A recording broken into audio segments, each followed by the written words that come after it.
Boa noite, irmãos, a graça e a paz do nosso Senhor e Salvador Jesus Cristo.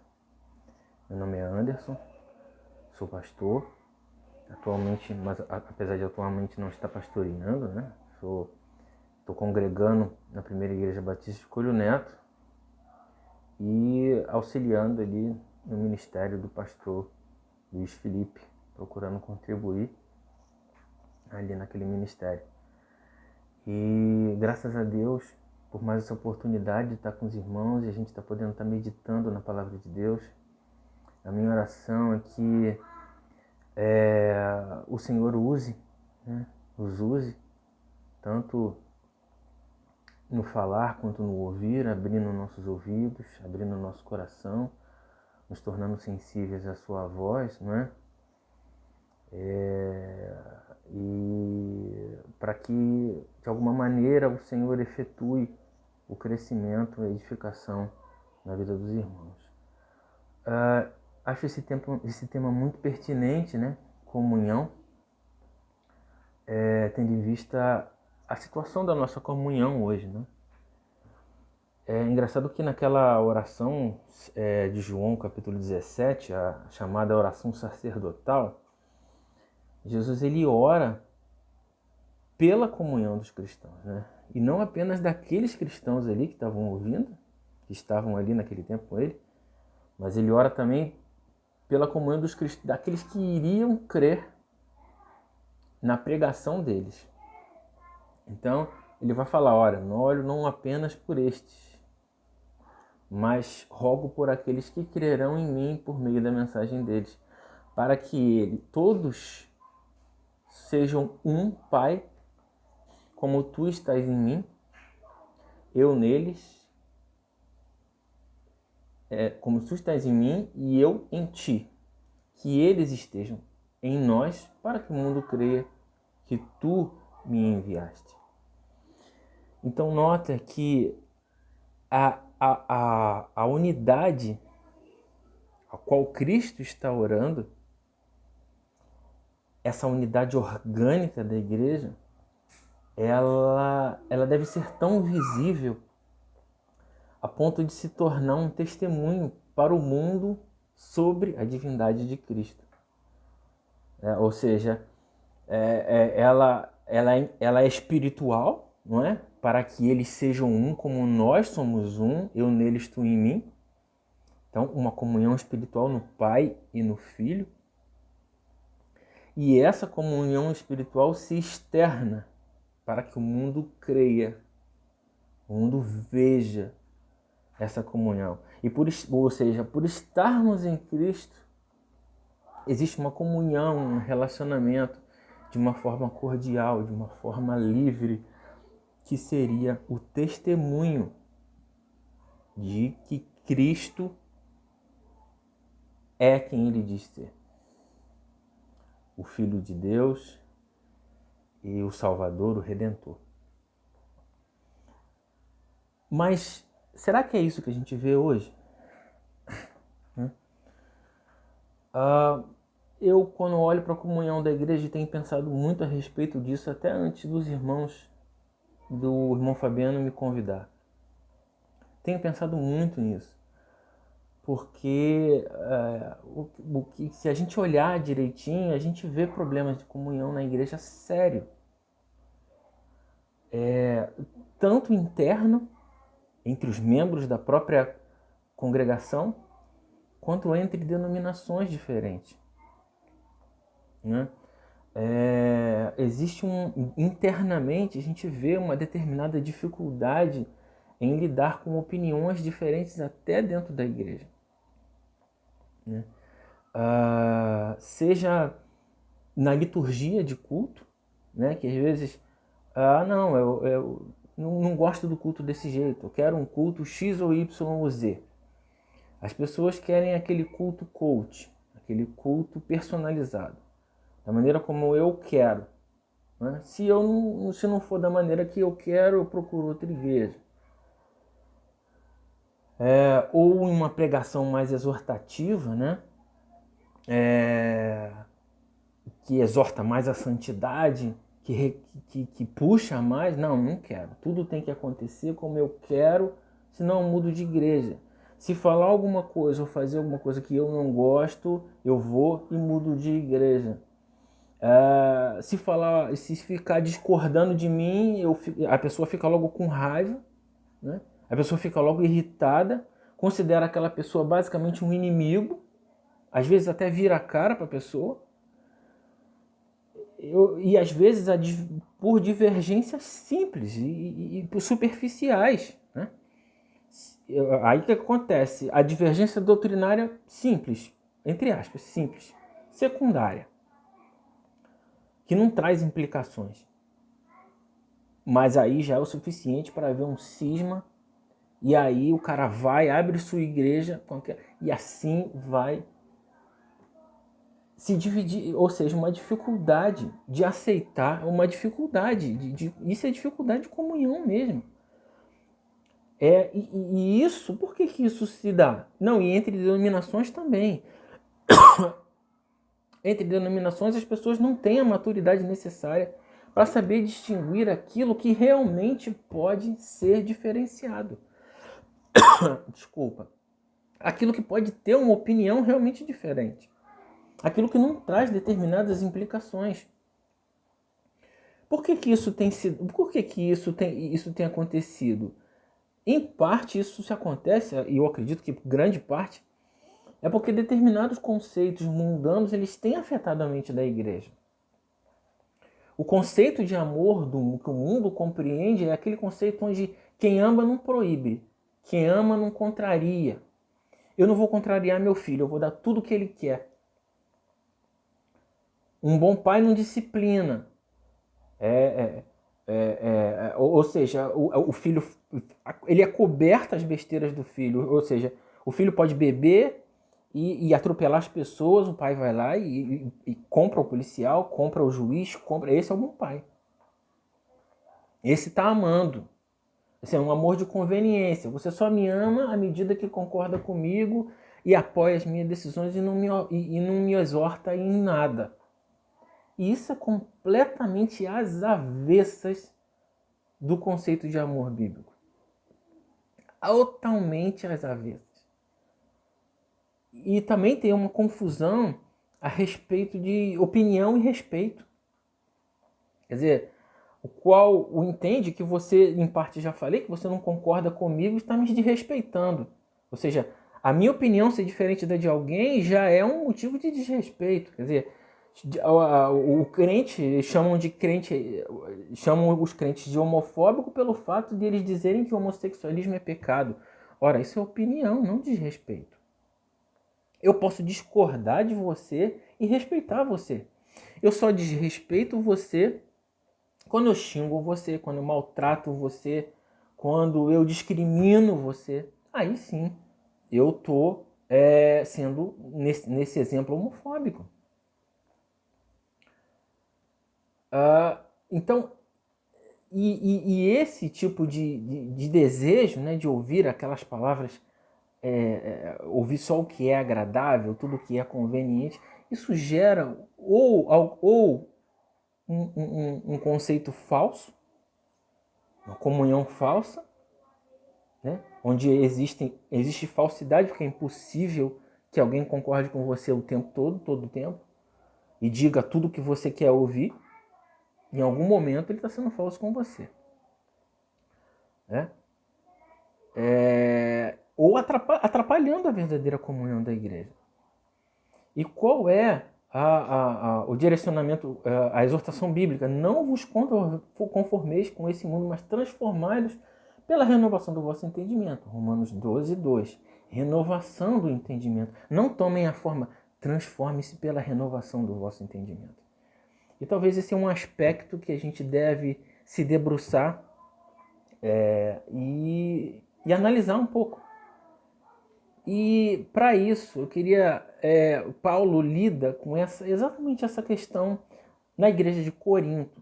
Aliás, existe uma série de questões, de divisões dentro da igreja de Corinto. Né? E uma delas, Paulo tem que corrigir vários problemas, até em ceia tinha problema de comunhão. Mas existe um conselho de Paulo exatamente sobre essa questão de, vamos colocar entre aspas, divisões doutrinárias, que a gente pode tirar lições importantes para essa questão de como lidar com as opiniões e o verdadeiro amor bíblico, né? Para que a gente possa tirar essas lições e aplicar no dia de hoje, para que a gente possa seguir um entendimento bíblico e com certeza isso vai ser bom para a igreja, vai ser saudável para a igreja, vai ser saudável para a nossa vida. Essa divisão doutrinária que eu me refiro é a carne sacrificada a ídolos, né? Paulo fala dessa questão tanto em 1 Coríntios 8 quanto em Romanos 14. Então eu peguei o conselho daquilo que ele fala tanto em 1 Coríntios 8 quanto a Romanos 14, para que a gente pudesse tirar as lições que ele quis passar sobre esse tema. Então eu queria destacar 1 Coríntios 8:8, né? Que diz: a comida, porém, não nos torna aceitáveis diante de Deus, não seremos piores se não comermos, nem melhores se comermos. Vê que esse versículo aí eu destaquei porque justamente Paulo está falando que esse tipo de questão, comer ou não comer carne sacrificada a ídolos, não nos tornaria aceitáveis, nem nos tornaria menos aceitáveis por Deus. Ou seja, a nossa aceitação não dependeria disso. Nem seríamos mais pecadores por conta disso. É isso que eu quis dizer com questões secundárias e simples, né? Paulo vai dizer, ou seja, por que Paulo, no final, o que Paulo está dizendo? Que esse tipo de questão não é fundamental. A gente tem que aprender e rogar a Deus a saber discernir as questões fundamentais e aquelas questões que não são fundamentais. Mas às vezes o que a gente vê tanto nas redes sociais e a eterna batalha de calvinista e arminiano, no seminário eu não entrava nisso porque eu não gostava, mas tinha muito debate, de vez em quando tinha alguém debatendo sobre essas coisas.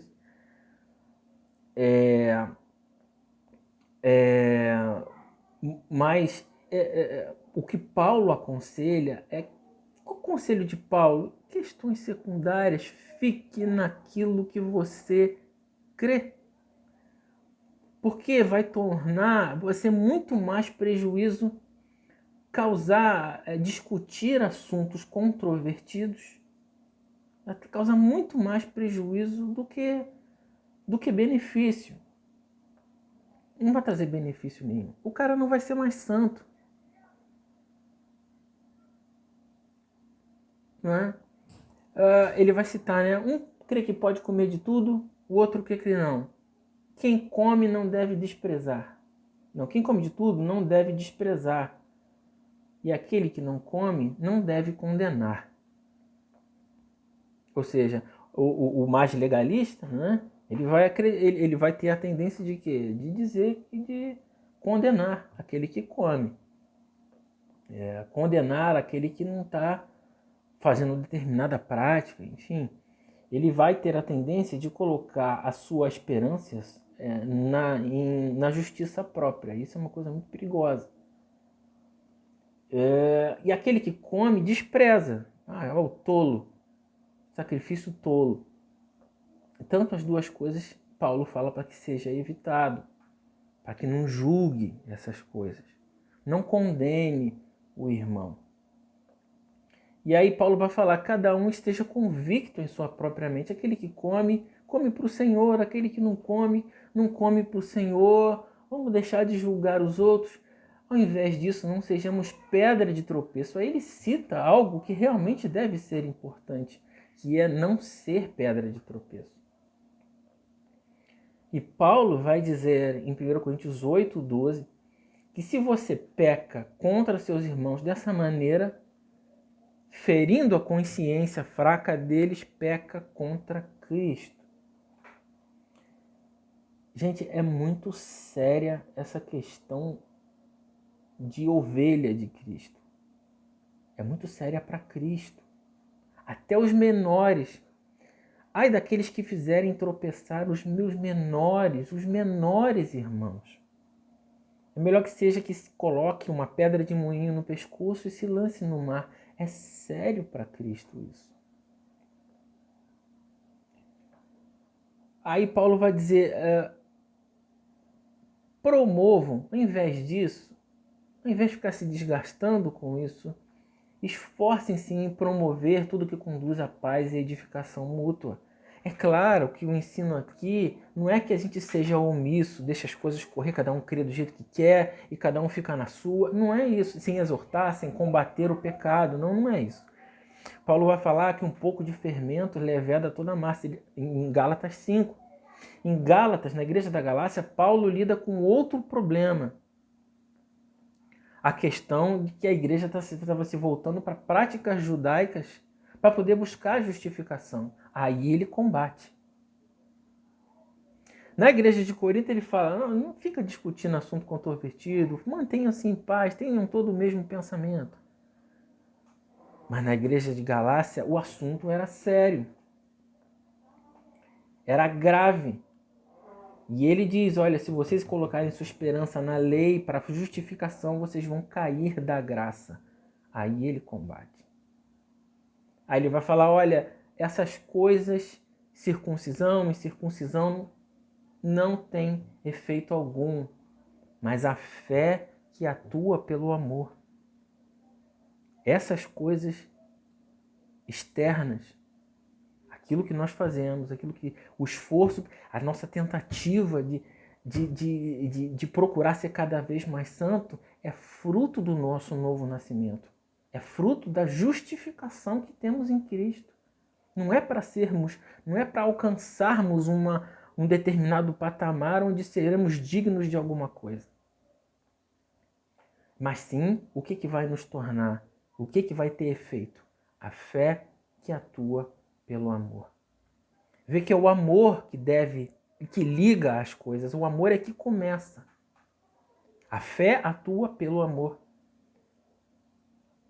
Aquele que crê, aquele que é nascido de novo, o amor de Deus é derramado no seu coração.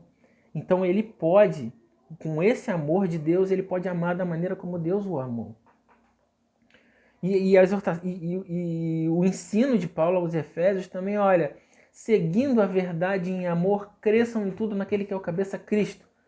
Essa palavra seguindo, no grego, é interessante, que é aletel, que significa falar a verdade. Então, esse versículo, Efésios 4,15, seria melhor traduzido, falando a verdade em amor.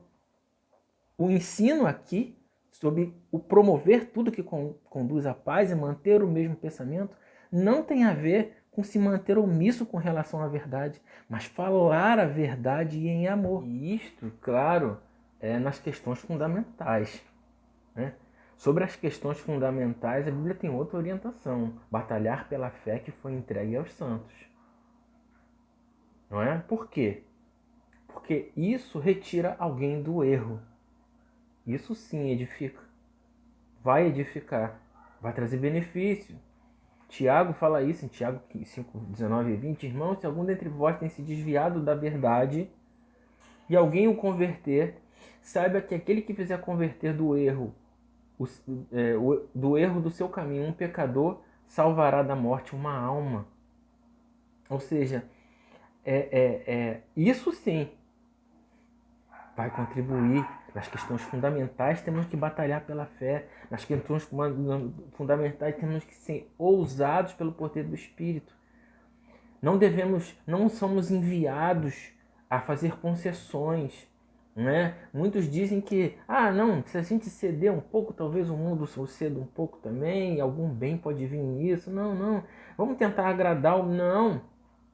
Não sejamos tão bitolados. Se a nossa doutrina puder ser aceita pelo mundo, vamos fazer umas concessões. Não, de maneira nenhuma. Essa não é a ordem. A ordem é pegar a espada, é tomar nas questões fundamentais, é tomar a espada. Devemos ir por céu com a espada na mão. É a palavra de Deus, é a nossa arma de ataque. E a gente combate contra as esperanças carnais, a gente combate contra a incredulidade, a gente combate contra o amor ao pecado, a gente combate contra a justiça própria. Mas no que se refere a questões não fundamentais, a orientação é no versículo 22 de Romanos 14. Assim, seja qual fosse o modo de crer a respeito dessas coisas, que isso permaneça entre vocês e Deus. Feliz é o homem que não se condena naquilo que aprova. A comunhão, a gente pode ver repleto na carta de João, que a comunhão ela é natural ao nascido de novo. Aquele que é nascido de novo ama seu irmão. Aquele que odeia o seu irmão ainda está nas trevas. Porque é natural para o nascido de novo. Então, a orientação bíblica, né, que de uma maneira geral, que eu quis passar é: nós devemos nos esforçar para promover a paz, mantendo o nosso modo de crer em questões secundárias, mas sem deixar em assuntos fundamentais de falar a verdade em amor. Não é? A gente tem que, nesse tempo, rogar a Deus por discernimento e maturidade, para que a gente possa saber distinguir aquilo que pode negociar, que é a base e não pode ser alterada, né? Daquilo que pode ser entendido de uma outra maneira na Bíblia. E então eu acho que hoje em dia é muito mais necessário haver mais teologia e menos doutrina, porque a doutrina ela vai dizer é assim e fim de papo. Mas a teologia diz existem essas possibilidades, mas eu acho mais coerente essa. E eu termino com a palavra de Paulo à igreja de Corinto, no 1º capítulo, versículo 10, diz: em nome do nosso Senhor Jesus Cristo, suplico a todos vocês que concordem uns com os outros com o que falam, para que não haja divisão entre vocês. Amém, queridos? Que o Senhor, pelo poder do Espírito Santo, nos faça ousados para batalharmos pela fé entregue aos santos nas questões fundamentais e humildes nas secundárias e maduros para distinguirmos elas, a fim de que sejamos promotores da paz e da comunhão dentro do povo de Deus e da expansão do povo do reino de Deus lá fora. Em nome de Cristo, fiquem na paz.